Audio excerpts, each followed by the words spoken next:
сәлеметсіздер ме, құрметті трейдерлер. Күнделікті брифингке қош келдіңіздер. Бүгін шілденің 16-сы және бүгінгі сауда сессиясы барысындағы болатын жаңалықтарды біріншіден шолып өтсек, сіздермен бірге мінекей бүгінгі экономикалық күнтізбе, бүгін жарияланатын маңызды ақпараттар туралы айта кететін болсақ, таңғы 6-да GMT уақытымен, яғни жарты сағат бұрын бізде Ұлыбританиядан маңызды макроэкономикалық жаңалықтар, ВВП-ға қатысты жаңалықтар келгенін көріп отырмыз, және үш бірдей макроэкономикалық жаңалық Америка құрама штаттарынан келетін болады. Оның барлығы сағат 12:30 GMT уақытымен, яғни а, Қазақстан уақытымен 5:30 деген сөз.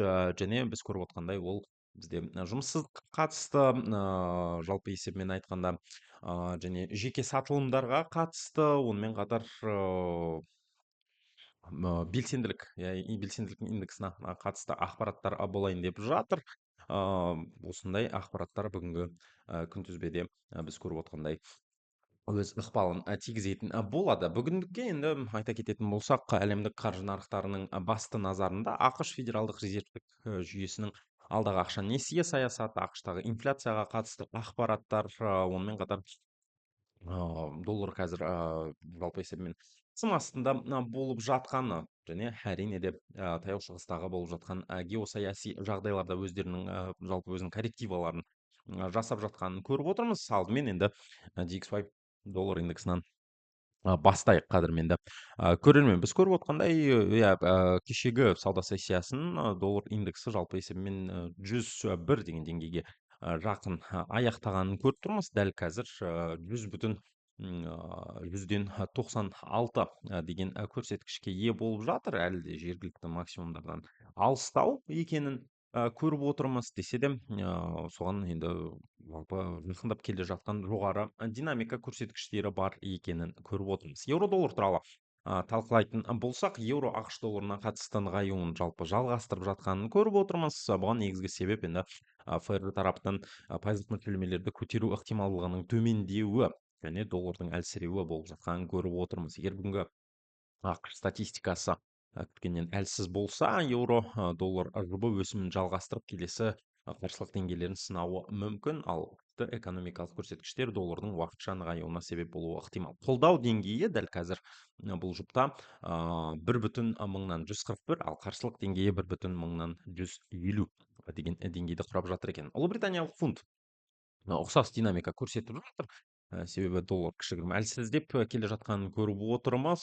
Соның арқасында ұлыбританиялық валюта жалпы қолдау алып жатқаны сөзсіз анық. Онымен қатар бірақ ұлыбританиядағы инфляцияның жоғары деңгейде сақталуы Англия банкінің қатаң монетарлық саясатын жалғастырады деген күтулерді күшейтуде. Егер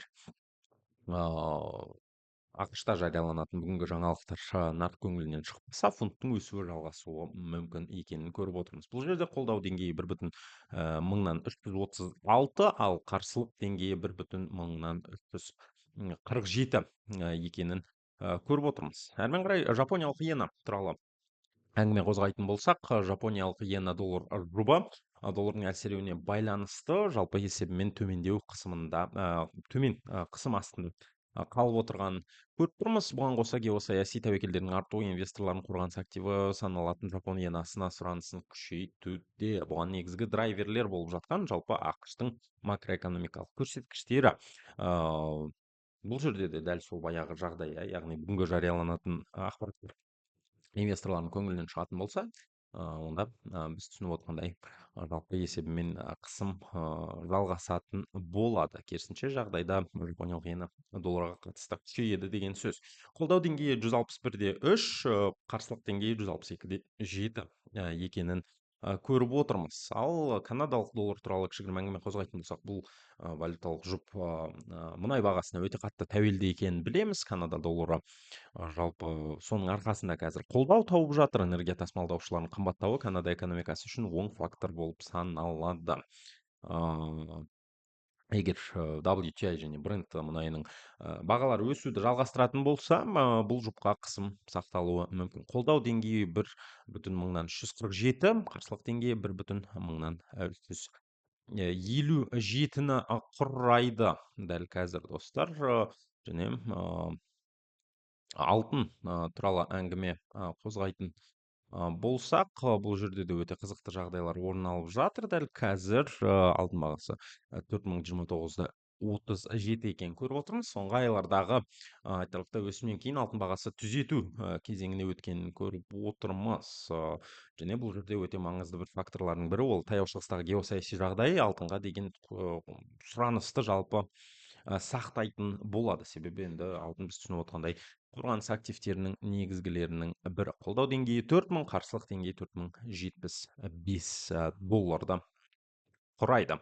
Мұнай бағасы туралы айтатын болсақ, бұл жерде геосаяси жағдайлар өз коррективаларын жасағанын көрдік. WTI маркалы америкалық мұнай да Brent бағасының соңынан тұрақты өсім көрсетуде.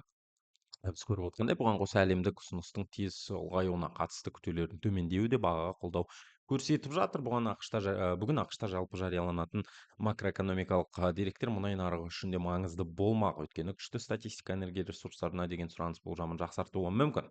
Қолдау деңгейі 80,5, қарсылық деңгейі 82,8 деген көрсеткіште дәл қазір, ал индекстер бойынша қазір баға 79,91-ді құрап жатқан екен.